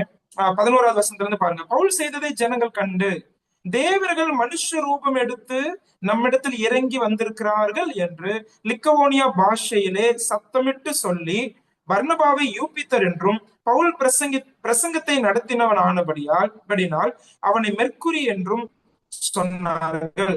கவனிச்சிங்களா? நான் ஏற்கனவே சொன்னேன், ஆண்டவர் இங்க உடை தெரிய வேண்டிய சில அரண்கள் இருந்துச்சுன்னு சொன்னேன் இல்லையா. ஒண்ணு வியாதி, இன்னொன்னு என்ன அப்படின்னு பாத்தீங்கன்னா இவர்களுடைய சில மூட நம்பிக்கைகளும் இவர்களுடைய அறியாமையும் கர்த்தர் உடை தெரிய வேண்டியது இருந்துச்சு. இது எப்படிப்பட்ட விஷயம் பாருங்க. இவங்க என்ன செஞ்சுட்டாங்க இங்க அப்படின்னு பாத்தீங்கன்னா, இப்ப பவுலையும் பர்னபாவையும் அவர்கள் நம்பி இருந்த தெய்வங்களுக்கு நேராக நிகராக இவர்களை உயர்த்தினார்கள். சரியா, இதுக்கு பின்னாடி சில ட்ரெடிஷன் இருக்குது, பாரம்பரியம் இருக்குது. நான் சில புத்தகங்கள்லாம் படிச்சுட்டு இருக்கும்போது இந்த குறிப்பிட்ட ஊருக்கு பவுலும் பர்னபாவும் போறதுக்கு முன்னாடி அவர்களுடைய தெய்வங்களே அங்க இருக்கிற ஒரு குடும்பத்தை சந்தித்ததாக இங்க தெய்வங்கள் சொல்லும் போது இந்த யூபித்தர், மெர்க்குரி, சரியா, இதெல்லாம் ரோம பெயர்கள். நீங்க கிரேக்க பெயர்களை வாசி பாத்தீங்கன்னா ஜியஸ்ன்னு இருக்கும். இந்த யூபித்தர் ரோம பெயர். ரோமர்கள் ஜூபிட்டர்னு அழைச்சாங்க. ஆனா கிரேக்கர்கள் பாத்தீங்கன்னா ஜியஸ்ன்னு அழைச்சாங்க, ஜியோஸ். அதே போல மெர்க்குரின்றது ரோமர்கள் அழைச்சது. அதே போல கிரேக்கர்கள் மெர்க்குரிக்கு பதிலாக ஹெர்மஸ்ன்னு அழைச்சாங்க. ஜியோஸ், ஹெர்மஸ் எல்லாம் நிறைய பேருக்கு தெரியும். சோ இப்படிப்பட்ட கடவுள்களை அவங்க நம்பினாங்க. இந்த கடவுள்கள் மனித ரூபம் எடுத்து அவங்க ஊருக்கு ஒரு வயதான தம்பதியை சந்தித்து அவர்களை ஆசிர்வதித்ததாக இவர்களுடைய பாரம்பரியம் சொல்லுது. சரியா, அவங்களுக்கு ஏதோ ஒரு பெரிய கஷ்டம் இருந்ததாகவும் அந்த கஷ்டத்துல இருந்து விடுதலை கொடுக்கறதுக்கு யூபித்தரும் ஹெர்மஸும் வந்தாங்க அப்படின்னு சொல்லி இவங்க நம்பிட்டு இருந்தாங்க. சரியா, இது நடந்து கொஞ்ச நாட்கள்ல தான், அதாவது இது நடந்ததாக அவர்கள் சொல்லுகிற அந்த விஷயத்துக்கு ஒரு கொஞ்ச நாட்களுக்கு பிறகு இப்ப பவுலும் பர்னபாவும் இங்க இந்த முடவனை சுகமாக்கின பிறகு எல்லாம் என்ன நினைச்சிட்டாங்கன்னா நம்ம நம்பி இருக்கிற கடவுள்கள் தான் மனுஷ அவதாரமா மறுபடியும் வந்துட்டாங்கன்னு நம்புறாங்க. சரியா? இது இவர்களுடைய மூட நம்பிக்கை, இவர்களுடைய நம்பி இருந்த பாரம்பரியம், ஐதீகம். சரியா? அதனாலதான் இப்ப என்ன செய்யறாங்கன்னா, பர்னபாவை யூபித்தர்னு சொல்லிட்டாங்க, பவுல வந்து என்ன செஞ்சாங்க, மெர்க்குரி. பவுல வந்து ஹெர்மஸ் மெர்க்குரின்னு சொல்றதுக்கு காரணம் உண்டு. ஏன்னா அந்த ஹெர்மஸ் பாத்தீங்கன்னா, அவர் வந்து எக்ஸலண்ட் ஒரேட்டர். சரியா? அவர் வந்து பயங்கரமா பேசக்கூடியவர். அவருக்கு வந்து பேச்சு திறமை அதிகம் உண்டு. அப்படிதான் அந்த கடவுள் வந்து, அந்த கடவுளை எப்படி பார்த்தாங்கன்னா, அது முக்கியமான பெரிய கடவுள் வந்து யூபித்தர். சரி, அங்க இருந்து ஜியஸ், அங்க இருந்து அந்த வெளிப்பாடெல்லாம், அந்த கடவுள் கொடுக்கிற அந்த வார்த்தை எல்லாம் இந்த ஹெர்மஸ் அல்லது மெர்க்குரி என்ற கடவுள் தான் கொண்டு வருவார் மனிதர்களுக்கு அப்படின்னு நினைச்சிருந்தாங்க. இப்ப ஒருவேளை அங்க பர்னபா நின்றுட்டு இருக்கிறத பார்க்கும்போது அவர் தான் முக்கியமான ஆளுன்னு சொல்லி அவங்க கருதி இருக்கிறாங்களோ என்னமோ. சரியா? அதே போல பவுல் வந்து பேசிக்கிட்டே இருக்கிறார், அவர் தான் செய்தியை கொடுக்கிறார். அவர் பேசுற அந்த விதங்கள்லாம் பார்த்த பிறகு இங்க ஹெர்மஸே வந்துட்டாரு அப்படின்னு சொல்லி அவங்க என்ன செய்யறாங்கன்னா, இவங்களை அவங்களோட தெய்வங்களுக்கு நிகராக உயர்த்துகிறதை நாம பார்க்கிறோம். சரி, இப்படி நடக்கும்போது என்ன ஆகுது? இப்ப வந்து பவுலுக்கும் பர்னபாவுக்கும் ஒரு வேலை இருக்கு இல்லையா? இவங்க வந்து இந்த இடத்துல நாங்க அப்படிப்பட்டவங்க கிடையாது, அதே போல நாங்க தெய்வங்கள்லாம் கிடையாது, நிச்சயமா ஒரு ஜீவனுள்ள தேவன் இருக்கிறார், அதை அவங்க சொல்லியே ஆகணும். இல்லை அப்படின்னா இவங்க வந்து அவங்க கடவுள்கள் தான் இந்த அற்புதத்தை செஞ்ச மாதிரி அவங்க நம்புவாங்க இல்லையா? அதனாலதான் இப்ப பவுலும் பர்னபாவும் அவங்களுடைய நம்பிக்கையை உடைக்கத்தக்கதாய், எது உண்மை எது சத்தியம் என்பதை அவர்களுக்கு நிரூபிக்கத்தக்கதாய் இவங்க என்ன செய்யறாங்கன்னா சில விஷயங்களை செய்யறாங்க. என்ன நடக்குது பாருங்க, 13வது வசனத்துல இருந்து பாருங்க. 13ல இன்னொரு ஒரு விஷயத்த செய்யறாங்க. அல்லாமலும் பட்டணத்துக்கு முன்னே இருந்த யூபித்தருடைய கோவில் பூஜாசாரி எருதுகளையும் பூமாலைகளையும் வாசல் அண்டையிலே கொண்டு வந்து ஜனங்களோடே கூட அவர்களுக்கு பலியிட மனதாய் இருந்தான். இது அவங்க கடவுளுக்கு செய்யக்கூடிய அந்த பலிகள். சரியா? அந்த எருதுகள் பூமாலை எல்லாம் கொண்டு வந்து பூமாலை எருதுகளுக்கு போட்டு அதை பலி செலுத்துறது அவங்களுடைய வழக்கம். இப்ப தேவர்களே மனித அவதாரம் எடுத்து வந்துட்டாங்கன்னு சொல்லி இவங்களுக்கு முன்னாடி வந்து பலி செலுத்தணும்னு வராங்க. சரியா? அப்ப என்ன செய்யறாங்க? 14வது வசனத்துல இருந்து பாருங்க. அப்போஸ்தலராகிய பர்னபாவும் பவுலும் அதை கேட்ட பொழுது தங்கள் வஸ்திரங்களை கிழித்து கொண்டு கூட்டத்துக்குள்ளே ஓடி உரத்த சத்தமாய், மனுஷரே, ஏன் இப்படி செய்கிறீர்கள்? நாங்களும் உங்களை போல பாடுள்ள மனுஷர் தானே. இல்லையா? ரொம்ப அழகா இதுல பவுலும் பர்னபாவும் ஆண்டவருக்கு மகிமை செலுத்துறாங்க. எங்களை தேவர்களுக்கு நிகரா உயர்த்தாதீங்க, நாங்க பாடுள்ள மனுஷர். இவங்க அது நிமித்தம் ரொம்ப துக்கப்படுறாங்க. இவங்க வஸ்திரங்களை கிழிக்கிறது எதற்கான அடையாளம் என்றால் அவங்களுடைய துயரத்தை வெளிப்படுத்துவதற்கான அடையாளம். நமக்கு பழைய ஏற்பாட்டுல நமக்கு தெரியும், பைபிள் படிக்கும்போது அவங்க வஸ்திரங்களை கிழித்துக் கொள்வதும் புழுதியிட்டுக் கொள்வதும், சரியா, அதெல்லாம் நம்ம படிக்க முடியும். சோ எப்படி அவர்களுடைய துயரத்தை ஏன் வெளிப்படுத்துறாங்க என்று சொன்னால், இந்த மக்கள் என்ன பண்ணிட்டாங்கன்னா தேவங்களுக்கு நிகராக இவர்களை உயர்த்தி விட்டார்கள். இப்ப அவங்க என்ன சொல்றாங்க, நாங்களும் உங்களை போல பாடுள்ள மனுஷர் தானே அப்படின்னு சொல்றாங்க. அடுத்தது பாருங்க, நீங்கள் இந்த வீணான தேவர்களை விட்டு வானத்தையும் பூமியையும் சமுத்திரத்தையும் அவைகளுள்ள யாவற்றையும் உண்டாக்கின ஜீவனுள்ள தேவனிடத்திற்கு திரும்ப வேண்டும் என்று உங்களுக்கு பிரசங்கிக்கிறோம். இப்பதான் ஆண்டவரை பத்தி சொல்றாங்க. ஜீவனுள்ள தேவன் ஒருவர் இருக்கிறார், நீங்க நம்பி இருக்கிறீங்களே மெர்க்குரி யூபித்தர், அவங்க இல்ல இந்த அற்புதத்தை செய்தது, அல்லது அவங்கள நாங்க வந்து மனித அவதாரம் எடுத்து வந்த மெர்க்குரி யூபித்தர்லாம் கிடையாது. ஆனா நாங்க இந்த அற்புதத்தை செய்திருக்கிறோம் என்று சொன்னால் தேவன் கொடுத்த பலனினால். சரி, அவர் ஜீவனுள்ள தேவன் ஒருவர் இருக்கிறார். அவர் என்ன செய்தார்? அவர் யாரு? வானத்தையும் பூமியும் சமுத்திரத்தில் அதனுள்ள எல்லாவற்றையும் உண்டாக்கின ஜீவனுள்ள தேவன். சரியா? எவ்வளவு அழகா அதை கொண்டு வராங்க பாருங்க. இந்த வீணான தேவர்களை விட்டு இந்த ஜீவனுள்ள தேவன் இடத்துல அவங்க திரும்ப வேண்டும் என்று சொல்லி தேவன் இவரன் மூலமாய் தம்மை வெளிப்படுத்துகிறார். இந்த ஜீவனுள்ள தேவன் இடத்துல நீங்க திரும்பணும் அப்படின்னு சொல்றார். இந்த பிரசங்கத்தை அங்க நிகழ்த்துறார். அதே போல இந்த தேவன் அவர்களுக்கு செய்த சில விஷயங்களை சொல்லி இப்படிதான் தேவனை வெளிப்படுத்துறாரு பாருங்க. 16வது வசனம் பாருங்க. சென்ற காலங்களில் அவர் சகல ஜனங்களையும் தங்கள் தங்கள் வழிகளிலே நடக்க விட்டிருந்தும் அவர் நன்மை செய்து வந்து வானத்திலிருந்து மழைகளையும் செழிப்புள்ள காலங்களையும் நமக்கு தந்து ஆகாரத்தினாலும் சந்தோஷத்தினாலும் நம்முடைய இருதயங்களை நிரப்பி இவ்விதமாய் அவர் தம்மை குறித்து சாட்சி விளங்க பண்ணாதிருந்ததில்லை என்றார்கள். இது ரொம்ப அருமையா இருக்கு. ஏன்னு பாத்தீங்கன்னா போன அதிகாரத்துல நம்ம படிச்சதுக்கும் இந்த அதிகாரத்துல இப்ப பவுல் வந்து பிரசங்கிக்கிறதுக்கும் எவ்வளவு வித்தியாசம் இருக்கு பாருங்க. போன அதிகாரத்துல அந்தியோகியா என்னும் பட்டணத்துல ஜெப ஆலயத்துல போய் பிரசங்கிக்கிறார். அங்க வந்து வேதத்தை அறிந்த யூதர்கள் அவர்களுக்கு பிரசங்கம் பண்ணும்போது அந்த இடம் பொருள் ஏவல் அறிந்து பழைய ஏற்பாட்டில இருந்தே இயேசு கிறிஸ்துவை அவர் வெளிப்படுத்துகிறார்.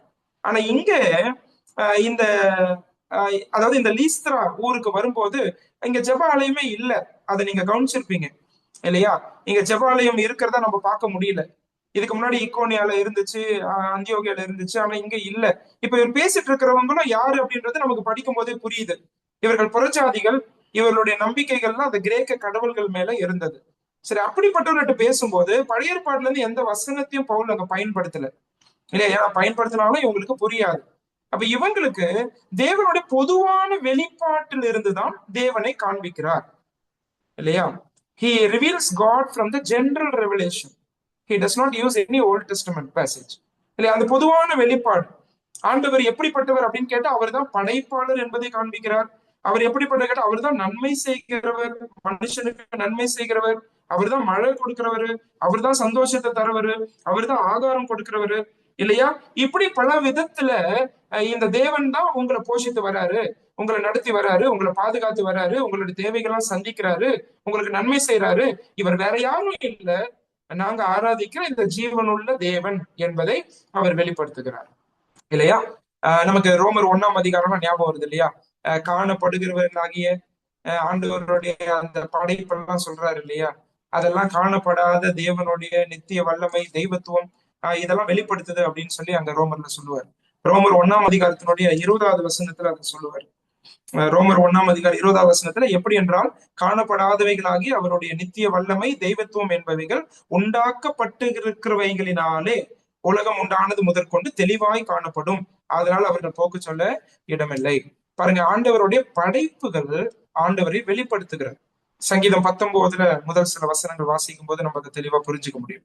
ஆண்டவருடைய படைப்புகள் வானம், பூமி, சமுத்திரம் இல்லையா, செடி கொடி மரங்கள், சூரியன், சந்திரன், நட்சத்திரம் எல்லாம் ஆண்டவரை வெளிப்படுத்துது இல்லையா? அவருடைய அதான் இங்க ரோமர் 1:20 சொல்லுது. அவருடைய தெய்வத்துவம், அவர் காணப்படாத அவருடைய வல்லமை இதெல்லாம் வெளிப்படுத்துது. ஆனா இந்த தேவன் யாருன்றது புரிஞ்சுக்கணும் இல்லையா? பொதுவான வெளிப்பாடு ஒரு தேவன் இருக்கிறார் என்பதைதான் வெளிப்படுத்தும். ஆனா அந்த தேவன் யாருன்றதை தெரிஞ்சுக்கிறதுக்கு அவர்களுக்கு விசேஷித்த வெளிப்பாடு அவசியம். அதனாலதான் பவுலையும் பர்னபாவையும் இந்த ஊருக்கு ஆண்டவர் அனுப்பி வச்சிருக்கிறார் இல்லையா? பொதுவான வெளிப்பாடு பார்க்கும்போது தெய்வம் ஒருவர் இருக்கிறார், அப்பா அவர் தான் ஜீவனுள்ள தெய்வம், அவர் தான் நம்மளை படைச்சவர் அப்படின்றது மனுஷனுக்கு புரியும். ஆனா அந்த தெய்வம் யார் என்பது வேதத்துக்கு வரும்போதுதான் நம்ம புரிஞ்சுக்க முடியும் இல்லையா? அதனாலதான் பைபிள்ல இருந்து வசனங்களை நம்ம பிரசங்கிப்பதும் போதிப்பதும் அவசியம். ஏன்னா இந்த வசனத்தை அறிவிக்கும் போதுதான் இந்த மெய் தேவன் யார் என்பதை மக்கள் என்ன செய்யறாங்க, புரிஞ்சுக்கிறாங்க. இப்ப பவுலும் பர்னபாவும் இததான் இங்க காண்பிக்கிறாங்க. சரியா? நீங்க நினைக்கிற யூபித்தரோ அல்லது எர்மஸோ இந்த வானத்தை பூமி உண்டாக்கல. நீங்க நினைக்கிற இந்த யூபித்தரோ அல்லது ஹெர்மஸோ அவங்க என்ன செய்யல, அதாவது இந்த மனுஷனுக்கு சுகம் கொடுக்கல. சரியா? ஆனா உண்மையாகவே ஒரு ஜீவனுள்ள தேவன் இருக்கிறார். அவர் இந்த யூபித்தர், மெர்க்குரி எல்லாவற்றை விட பெரியவர். இந்த வீணான தெய்வங்களை விட்டு இந்த ஜீவனுள்ள தேவனிடத்தில் நீங்கள் திரும்ப வேண்டும். இவர் ஜீவனுள்ள கர்த்தர், எல்லாவற்றையும் உண்டாக்கினவர், எல்லா நன்மைகளையும் உங்களுக்கு செய்து வருகிறவர். இப்படிப்பட்ட விதத்துலதான் லீஸ்திராவுல இந்த தெய்வத்தை அப்போஸ்தலனாகிய பவுல் என்ன செய்யறாங்கன்னா அவங்களுக்கு பிரசங்கிக்கிறாங்க. அப்போஸ்தலனாகிய பவுலும் பர்னபாவும் அவரை பிரசங்கிக்கிறார்கள். சரி, இது என்ன நடக்குது 18வது வசனத்துல? இப்படி அவர்கள் சொல்லியும் தங்களுக்கு ஜனங்கள் பலியிடாதபடிக்கு அவர்களை அமர்த்துகிறது அரிதா இருந்தது. ஏன்னா அவங்களுடைய அந்த நம்பிக்கை அவ்வளோ உறுதியா இருந்துச்சு இல்லையா? அவர்களுடைய அந்த மூட நம்பிக்கையை நம்ம சொல்லலாம். ஏன்னா ஏற்கனவே இவங்க மனித அவதாரம் எடுத்து வந்த தெய்வங்கள் என்று சொல்லி அவங்க நம்பினாங்க. அதனால இப்ப என்ன செய்யறாங்கன்னா அந்த பலி செலுத்தியே ஆகணும்னு சொல்லி இவ்வளவு சொல்லியும் அவங்க பலி செலுத்த அவங்க வராங்க. அதனாலதான் நான் சொன்னேன், இந்த ஊர்ல ஆண்டவர் சில அரண்களை நிர்மூலமாக்க வேண்டியது இருந்தது. சரியா? ஆண்டவர் பக்தி உள்ளவர்களே தமக்காக தெரிந்து கொள்ளுகிறார். அதுல எந்த மாற்று கருத்தும் கிடையாது. இன்னைக்கு என்ன நம்பிக்கையில ஒருத்தர் இருந்தாலும் கர்த்தர் அவரை நேசிக்கிறார். சரியா? சொல்ல போனா பக்தி உள்ளவர்களை கர்த்தர் தெரிந்து கொள்ளும் போது அவங்க உறுதியாய் கர்த்தருக்காக நின்று பிற்காலத்துல இந்த தேவனை வெளிப்படுத்தி வாழுகிறத நம்ம எல்லா இடங்களிலும் பார்க்க முடியும். அப்ப இப்ப நாம ஒரு இடத்துல இருக்கும்போது தேவன் இந்தந்த விதங்களில் தம்மை வெளிப்படுத்த நினைக்கும் போது நம்முடைய வாழ்க்கையும் நம்ம அந்த வாய்ப்புகளை பயன்படுத்தி அவர்களுக்கு பிரசங்கிப்பது ரொம்ப அவசியம். இப்ப பவுல் பர்னபா இங்க இல்லைன்னா தேவன் இந்தந்த விதத்துல எல்லாம் தம்மை வெளிப்படுத்தி இருக்க முடியாது. அவர்களுடைய வியாதி என்னும் அரணை முறியடித்தார், அறியாமை என்னும் அரணை முறியடிக்கிறார், இங்க மூட நம்பிக்கை என்னும் அரணை முறியடிக்கிறார். இப்ப எல்லாரும் யோசிக்க ஆரம்பிச்சிருப்பாங்க, என்னப்பா நாம நினைச்சோம் இந்த ஜியஸ், இந்த ஹெர்மஸ், இவங்க எல்லாம் தான் கடவுள்கள் நினைச்சோம். ஆனா இவங்க வேற ஏதோ ஒரு ஆண்டவரை பத்தி சொல்றாங்களே, தேவனை பத்தி. அப்ப இவர் உண்மையான தேவனா இருப்பாரோ அப்படின்னு அவங்க சிந்திக்க ஆரம்பிச்சிருப்பாங்க. சரியா? அதுதான் இங்க நடக்குது. பின்பு 19ஆம் வசனத்துல என்ன வாசிக்கிறோம்? இப்ப ஆண்டவர் இப்படி எல்லாம் தம்மை வெளிப்படுத்தி கொண்டு இருக்கும் போது பிசாசினுடைய செயலையும் நம்ம இங்க பார்க்கிறோம். சாத்தானுக்கு அது பிடிக்காது இல்லையா? அதனால அவன் என்ன செய்யறான்? யூதர்கள் இங்க வராங்க. சில யூதர்கள் வந்து இங்க ஜனங்களுக்கு அவங்க போதனை செய்யறாங்க. பாருங்க, 19ஆம் வசனத்துல வாசிக்கிறோம். என்ன போதனை செஞ்சிருப்பாங்க? அந்தியோகியாவிலையும் இக்கோனியாவிலும் இருந்து சில யூதர்கள் வந்து ஜனங்களுக்கு போதனை செய்து பவுலை கல்லெறிந்து, அதாவது இவங்க என்ன சொல்லியிருக்கிறாங்க அப்படின்னா, பவுலும் பர்னபாவும் உங்களை ஏமாத்துறாங்க. சரி, அதே டிசீவிங் யூ. அவங்க இந்த அற்புதங்கள்லாம் செய்து உங்களை வந்து என்ன பண்றாங்க அப்படின்னா, உங்க நம்பிக்கைகளை முறியடிக்க பாக்குறாங்க, உங்களை ஏமாத்துறாங்க. அதை நீங்க ஏற்றுக்கொள்ளாதீங்க. உங்களுக்கு ஞாபகம் இருக்கா? மத்தேயு 12ஆம் அதிகாரத்துல ஆண்டவர் இயேசு கிறிஸ்து வந்து ஒரு மனுஷனை சுகமாக்கும் போது அவனுக்கு காதும் கேட்காது, அவனுக்கு கண்ணும் தெரியாது, பிசாசு பிடிச்ச ஒருவன் இல்லையா, வாய் பேச முடியாதவன், அவனை வந்து ஆண்டவர் சுகப்படுத்தும் போது அங்க உள்ள பரிசேயர்கள் வந்து சொல்லுவாங்க, இவன் பிசாசுகளின் தலைவனாகிய பேல்சேபுலை கொண்டுதான் இதை செய்கிறான் அப்படின்னு சொல்லுவாங்க இல்லையா? அதுக்கு அந்த அந்த நேரத்துல மட்டும் அந்த பரிசேயர்கள் ஆண்டவரை ஏற்றுக்கொண்டிருந்தாங்கன்னா யூத நாட்டினர் அவரை ஏற்றுக்கொண்டிருப்பார்கள். எல்லாரும் கேட்கிறாங்க, இவர்தான் தாவீதின் குமாரனோ அப்படின்ற கேள்வியை எழுப்புறாங்க. இவர்தான் கிறிஸ்துவோ அப்படின்னு கேட்கிறாங்க. ஆனா அந்த இடத்துல பரிசேயர் வந்து அதை வேற மாதிரி கிளப்பி விட்டதை நம்ம பார்க்க முடிகிறது. அதே போல இங்க நடக்குது. இப்ப அப்போஸ்தலனாகிய பவுலும் பர்னபாவும் இங்க இந்த காரியங்கள்லாம் சொல்லும் போது, தேவனை வெளிப்படுத்தும் போது அநேகர் ரட்சிக்கப்படுற இந்த தருவாயில இப்ப என்ன செய்யறாங்கன்னா யூதர்கள் வந்து அதை கெடுத்து போடுகிறார்கள். சாத்தான் அவர்களை பயன்படுத்துகிறான். அவங்களுக்கு தவறான போதனைகளை செய்து பவுலும் பர்னபாவும் உங்களை ஏமாத்துறாங்க, உங்க நம்பிக்கைகளை கெடுக்க பாக்குறாங்கன்னு சொல்லி என்ன செய்யறாங்க? அந்த இடத்துல பவுலை கல்லெறிந்து போடுகிறார்கள். அவன் மரித்து போனான் என்று எண்ணி பட்டணத்துக்கு வெளியிலே இழுத்து கொண்டு போனார்கள் இல்லையா? இததான் நம்ம லீஸ்திராவுல பாக்குறோம். இந்த இடத்துல நம்ம படிக்கும் போது சபை ஸ்தாபிக்கப்பட்டதா அப்படின்றது நமக்கு தெரியல. ஆனா இந்த அப்போஸ்தலர் 16ஆம் அதிகாரத்துக்கு வந்தீங்கன்னா, அடுத்த அதிகாரத்துல நாங்க தீமோத்தேயை பத்தி படிக்கிறோம். தீமோத்தேயோட சொந்த ஊர் லீஸ்திரா. அப்ப தீமோத்தேயை கூட்டிட்டு பவுல் ஊழியத்துக்கு போகும்போது அங்க தீமோத்தேயு எப்படிப்பட்டவர் அப்படின்னு லூக்கா எழுதுறாரு. அது 2வது வசனம் பாத்தீங்கன்னா, அவன் லீஸ்திராவிலும் இக்கோனியாவிலும் உள்ள சகோதரராலே நற்சாட்சி பெற்றவனாய் இருந்தான் அப்படின்னு லூக்கா எழுதுறாரு. அந்த சகோதரராலே, அந்த வார்த்தையை நீங்க அண்டர்லைன் பண்ணி வைக்கணும். லீஸ்திராவில சகோதரராலே நற்சாட்சி பெற்றோன்னு சொல்லும் போது அநேக வேத வல்லுநர்கள் சொல்லுவது என்னவென்றால், இந்த சகோதரர்கள் லீஸ்திராவில் இருந்த விசுவாசிகள். அங்கே திருச்சபை ஸ்தாபிக்கப்பட்டது. பின்னாடி கலாத்தியர் நிருபம் எழுதுறாரு. அப்ப எழுதும் போது பாத்தீங்கன்னா, அந்த கலாத்தியா மாகாணத்துல அந்த நிருபம் போகும்போது லீஸ்திராவில் இருந்த சபைக்கும் அந்த நிருபம் போயிருக்க வேண்டும் என்று சொல்லி பலர் தங்களுடைய கருத்துக்களை சொல்லுகிறார்கள். சோ இந்த இடத்துல ஆண்டவர் தம்முடைய சாட்சியை நிறுவாமல் விடவில்லை. அப்போஸ்தலனாகிய பவுல் பர்னபாவை கொண்டு ஆண்டவர் தாம் யார் என்பதை வெளிப்படுத்தினார். பிசாசனுடைய அரண்களை முறியடித்தார்.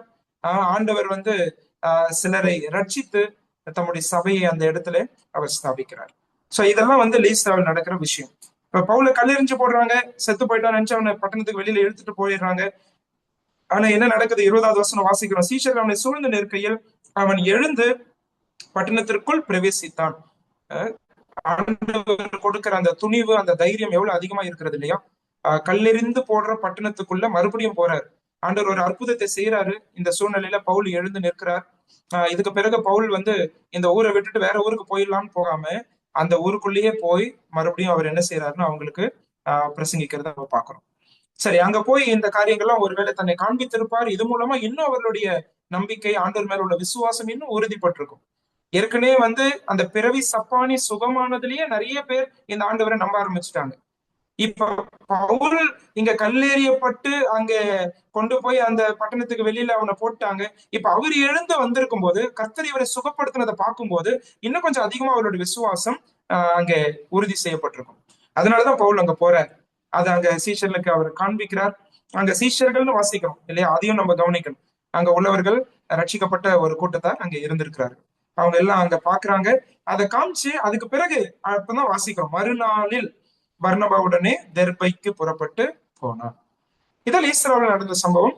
இப்ப லீஸ்திரால இருந்து தெர்பைக்கு போறாரு. லீஸ்திரால இருந்து தெர்பை பாத்தீங்கன்னா 60 மைல் தூரம். 60 மைல் தென் கிழக்குல இருக்கிற ஒரு பட்டணம் தான் தெர்பை. தெர்பைக்கு இங்க பவுலும் பர்னபாவும் போகிறத நம்ம பாக்குறோம். இதுவும் கலாத்தியா மாகாணத்துக்குள்ள இருந்ததுதான். இந்த கலாத்தியான்னா உங்களுக்கு ஞாபகம் வரணும், பிசிதியா, அந்தியோகியா, இக்கோனியா, லீஸ்தரா, தெர்பை, இந்தந்த ஊர்கள்லாம் மாகாணத்துக்குள்ள இருக்கிறது. அவங்களுக்கு தான் கலாத்திய நிருபத்தை எழுதுறாரு. சரியா? சரி, தெர்பைக்கு அங்க போறாரு. அந்த பட்டணத்தில் அவர்கள் சுவிசேஷத்தை பிரசங்கித்து அநேகரை சீஷர் ஆக்கின பின்பு லீஸ்திராவுக்கும் இக்கோனியாவுக்கும் அந்தியோகியாவுக்கும் திரும்பி வந்து சீஷருடைய மனதை திடப்படுத்தி விசுவாசத்தில் நிலைத்திருக்கும்படி அவர்களுக்கு புத்தி சொல்லி நாம் அநேக உபத்திரவங்களின் வழியாய் தேவனுடைய ராஜ்யத்தில் பிரவேசிக்க வேண்டும் என்று சொன்னார்கள். இவங்க என்ன செய்யறாங்க? தெர்பையில ஊழியம் முடிச்சு மறுபடியும் மீண்டும் அவங்க எங்கெங்கெல்லாம் கலாத்தியாவில ஆண்டவருடைய வார்த்தையை அறிவிச்சாங்களோ, எங்கெல்லாம் சபைகள் ஸ்தாபிக்கப்பட்டதோ அங்க திரும்பி வராங்க. இங்கேயும் நம்ம ஒரு பிரின்சிபல் கத்துக்கிறோம் இல்லையா? ஃபாலோ அப் மினிஸ்ட்ரி, பின்தொடர் ஊழியங்கள் இல்லையா? ஒரு சகோதரர் இப்படி சொல்லுவாரு, என்னன்னு பாத்தீங்கன்னா, தெருவுல போய் நின்று நம்ம வந்து சுவிசேஷம் அறிவிக்கிறோம் இல்லையா வெளி பிரசங்கத்துல, அந்த முதல் முறை அந்த தெருவுல இருக்கிறவங்க அந்த வார்த்தையை கேட்கிறாங்க. அது வந்து ஒரு குளத்துல கல் எடுத்து எரியற மாதிரி அப்படின்னு சொல்லுவாரு. குளத்துல கல் எடுத்து போட்ட உடனே கீழே இருக்கிற மீன் எல்லாம் அப்படியே மேல வரும். ஆனா அதுக்கப்புறம் அந்த மீனை பிடிக்கிறதுக்கு என்ன செய்யணும்னா, அங்க வலை போட்டோ இல்ல தூண்டில் போட்டோ அங்க பிடிக்கணும். அதுதான் பின்தொடர் ஊழியம் அப்படின்னு சொல்லுவார். முதல் முறை அந்த ஊர்ல போய் கைப்பிரதி கொடுக்கறதோ சுவிசேஷம் அறிவிக்கிறதோ ஒரு குளத்துல வந்து தண்ணி கல் எடுத்து எரியற மாதிரிதான். அதுல வந்து மீன்கள்லாம் மேல வரும். சரியா? ஒருவேளை அந்த வார்த்தையை கேட்டு பலர் இந்த ஆண்டவரை குறித்து அறிந்து கொள்ளணும் அப்படின்னு ஆசையோடு இருப்பாங்க. அதுக்கு பிறகு பின்தொடர் ஊழியம் ரொம்ப முக்கியம். அதுவும் இந்த இடத்துல நம்ம கத்துக்கிறோம். பவுல், பர்னபா மறுபடியும் வந்தாங்க, இந்த சபைகளுக்கு வந்தாங்க. அவங்க என்ன செய்யறாங்கன்னா, அங்க உள்ள சீஷருடைய மனதை திடப்படுத்தி, ஏன்னு கேட்டா அவங்க நிறைய உபத்திரவங்கள் பாடுகள் வழியா கடந்து சென்றார்கள். நமக்கு தெரியும், இந்த ஒவ்வொரு ஊர்லயும் அதை பாக்குறோம். அந்தியோகியா, ஈக்கோனியா, லீஸ்திரா, இந்த எல்லா ஊர்லயும் பாக்குறோம். அந்த ஊர்கள் எல்லாம் நிறைய பாடுகள். இப்ப பவுல் எல்லாம் போயிட்டாரு, ஆனா அங்க உள்ள சீஷர்களை கண்டிப்பா உபத்திரப்படுத்திருப்பாங்க. அப்ப அப்படிப்பட்ட பாடுகள் வழியாய் கடந்து போகும்போது அவங்களுக்கு உற்சாகப்படுத்துதல் தேவைப்பட்டது, அவங்களை ஸ்திரப்படுத்துவது அவசியப்பட்டது. அதனால பவுல் அங்க மீண்டும் பவுலும் பர்னபாவும் வந்து விசுவாசத்துல நிலைத்திருக்க அவர்களுக்கு புத்தி சொல்லுகிறாரு. இப்ப தொடர்ந்து அந்த விசுவாசத்தை நிலைத்திருக்க வேற ஒண்ணு செய்யறாங்க. என்னன்னா, மூப்பர்களை ஏற்படுத்துகிறார்கள். 23வது வசனம் பாருங்க. அந்தந்த சபைகளில் அவர்களுக்கு மூப்பர்களை ஏற்படுத்தி உபவாசித்து ஜெபம் பண்ணி அவர்கள் விசுவாசித்து பற்றி கொண்ட கர்த்தருக்கு அவர்களை ஒப்புவித்தார்கள். இல்லையா? இது ரொம்ப அவசியம். இப்ப இவங்க இருக்கும்போது இவங்க புத்தி சொல்றாங்க, உற்சாகப்படுத்துறாங்க, ஸ்திரப்படுத்துறாங்க. ஆனா இவங்க போன பிறகு அந்த சபையை நடத்துறதுக்கும் அங்க உள்ள விசுவாசிகளை உற்சாகப்படுத்துவதற்கும் அவர்களை கிறிஸ்துவின் சாயல உருவாக்குவதற்கும் மூப்பர்கள் அவசியப்பட்டார்கள். ஆரம்ப நாட்கள், ஆரம்ப காலகட்டம் இது. அந்த நாட்களிலே இப்ப பவுல், பர்னபா இவங்கெல்லாம் அங்க மூப்பர்களை என்ன செய்யறாங்கன்னா அவர்கள் ஏற்படுத்துகிறார்கள். சபையிலே மூப்பர்களை ஏற்படுத்துவது கர்த்தர் தான். சரியா? அவர்களை இனம் கண்டு கொள்வதுதான் சபையினுடைய வேலை. சபை அவர்களை இனம் கண்டு கொண்டு அவர்களை வந்து மூப்பர்கள் என்று சொல்லி அங்கே அறிவிக்கிறார்கள். ஆனா அந்த மூப்பர்களை ஏற்படுத்துவது தேவனே. ஒரு மூப்பர் ஏற்கனவே அந்த மூப்பருக்குரிய வேலையை செஞ்சுட்டு வருவார். அந்த வேலையை செஞ்சுட்டு இருக்கிறவர் தான் மூப்பராக நியமிக்கப்படணும் சபையில. சரியா? அது தவிர மற்ற உலக பிரகாரமான காரியங்களை நம்ம என்ன செய்யக்கூடாதுன்னு அந்த ஒருத்தர் இடத்துல பார்த்து அவரை மூப்பராக அங்க நியமிக்க கூடாது. ஆனா வேதத்தில் உள்ள தகுதிகள் இது பின்னாடி எழுதப்பட்டதை பார்க்கும்போது போதக நிருபங்கள்லாம் இதுக்கு பின்னாடிதான் எழுதப்படுது. இப்ப ஒன்னு தீமோத்தேயு, தீத்து, இந்த புத்தகம் ஒப்பிட்டு படிக்கும் போது நிறைய குணாதிசயங்கள் அங்க கொடுக்கப்பட்டிருக்கிறது. இன்றைக்கு நமக்கு தெளிவா வேதம் நமக்கு ஒரு மூப்பர் எப்படி தேர்ந்தெடுக்கப்படணும் அப்படின்றத சொல்லியிருக்கு. அந்த தகுதி உடையவராய், அவருடைய வாழ்க்கையில அந்த தகுதி உடையவராய், அதே போல போதக சமர்த்தராய், அதே போல நற்சாட்சி பெற்றவராய், அவர் தொடர்ந்து ஏற்கனவே மூப்பருடைய வேலையை செய்து கொண்டிருப்பார். அப்படிப்பட்டவரை தேவன் ஏற்படுத்தணும் என்று விரும்பும் போது, அவருடைய சித்தம் அப்படி இருக்கும்போது அதை இனம் கண்டு கொள்வதுதான், அதை அடையாளப்படுத்துவதுதான் திருச்சபையினுடைய வேலை. அப்படியாக மூப்பர்கள் அங்க அறிவிக்கப்படுகிறார்கள். இந்த சபைகள் என்ன செய்யுதுன்னா விசுவாசத்துல அவர்கள் ஸ்திரப்பட்டு வளருகிறார்கள். சரி, அதுக்கு பிறகு 24 வாசிக்கிறோம். பிசிதியா நாட்டை கடந்து பம்பிலியா நாட்டுக்கு வராங்க. பெருகே ஊர், அந்த பெருகே ஊர்ல வசனத்தை பிரசங்கித்தாங்க. ஞாபகம் இருக்கா? பெருகேல தான் ஜான் மார்க் வந்து இவர்களை விட்டு போயிடுவார். அப்ப ஆரம்பத்துல வரும்போது அந்த ஊர் வழியா வரும்போது அங்க பிரசங்கிக்கல. ஆனா இப்ப திரும்பி போகும்போது பெருகேல என்ன செய்யறாங்க? பிரசங்கிக்கிறாங்க. அங்கிருந்து அத்தாலியாவுக்கு அவங்க போறாங்க. பெருகேல இருந்து அத்தாலியா 10 மைல் தூரம். இப்ப அத்தாலியாவுக்கு தான் போய் தான் அவங்க கப்பல் ஏறணும். அது வந்து ஒரு துறைமுகம். சோ அந்த இடத்துல போய் மீண்டும் அவங்க என்ன செய்யறாங்கன்னா அந்தியோகியாவுக்கு அவர்கள் கப்பல் ஏறி புறப்பட்டு போகிறார்கள். சோ இந்த கடைசி 3 வசனம் நம்ம அடுத்த முறை வரும்போது அதுல இருந்து நான் ஆரம்பிக்கிறேன். ஆனா இது 25வது வசனத்தோட முதல் ஊழிய பயணம் நிறைவு பெறுகிறது. இந்த முதல் ஊழிய பயணம் 13, 14 அதிகாரங்களை நம்ம படிக்கும் போது குறிப்பா 2 இடத்த மனசுல வைக்கணும். சீப்ரு தீவு, இன்னொன்று கலாத்தியா மாகாணம். அது மட்டுமல்ல, இந்த இடத்துல நிறைய அவங்க செய்த ஊழியத்துல நிறைய ஊழிய சம்பந்தமான கோட்பாடுகளை நம்ம கற்றுக்கொண்டோம். சபை ஸ்தாபித்தலுக்கான கோட்பாடுகளை நம்ம கற்றுக்கொண்டோம். இதை பின்பற்றி நம்முடைய திருச்சபைகள் செயல்படும் போது நிச்சயமாக அநேகர் கிறிஸ்துவை அறிந்து கொள்வது மட்டுமல்ல, அவர்கள் கிறிஸ்துவுக்குள்ள ஸ்திரப்பட்டு அவர்கள் கிறிஸ்துவின் சாயல வளருவதற்கு தேவன் அனுக்கிரகம் செய்கிறார். இந்த முதல் ஊழிய பயணத்துல ஏறத்தாழ பாத்தீங்கன்னா 1300 1400 மைல்கள் இந்த மிஷினரிமார்கள் பயணித்திருக்கிறார்கள். குறிப்பாக சிலர் கொடுக்கும் தகவல் என்னன்னா 500 மைல்கள் கப்பல் வழியாய் சமுத்திரத்திலும் 700 அல்லது 800 மைல்கள் நிலத்திலும் அவர்கள் பயணித்தார்கள் என்று சொல்லுகிறார்கள். சோ இப்படிப்பட்ட பயணத்தை அவர்கள் மேற்கொண்டு பவுல், பர்னபா, அதே போல மார்க் சில இடங்களில அந்த சீப்புருத்தி இவரெல்லாம் மார்க் இவங்க எல்லாம் இணைந்து நிறைவேற்றின ஒரு ஊழியம். கர்த்தர் இவர்களை அழைத்தார். அப்போ சில 13 அதிகாரம் தெளிவா ஆரம்பிக்குது. ஆண்டவர் அழைத்த அந்த ஊழியத்திற்கு அந்தியோகியா சபையார் இவர்களை ஏற்படுத்தினார்கள், கமெண்டேஷன் செஞ்சாங்க. இவங்க போய் அந்த ஊழியத்தை நிறைவேற்றி மீண்டும் அந்தியோகியாவுக்கு வந்து அந்த அறிக்கையை கொடுப்பதை நம்ம வாசிக்கிறோம். இந்த வசனங்கள் 26, 27, 28 நம்ம நெக்ஸ்ட் டைம் வரும்போது நம்ம சிந்திக்கலாம். இன்னைக்கு கற்றுக்கொண்ட இந்த பாடங்களை மனதில் வைப்போம். அதை பின்பற்றி ஜீவிக்க நமக்கு உதவி செய்யட்டும். தேவனுடைய நாம மகிமைப்படுவதாக. ஆமென்.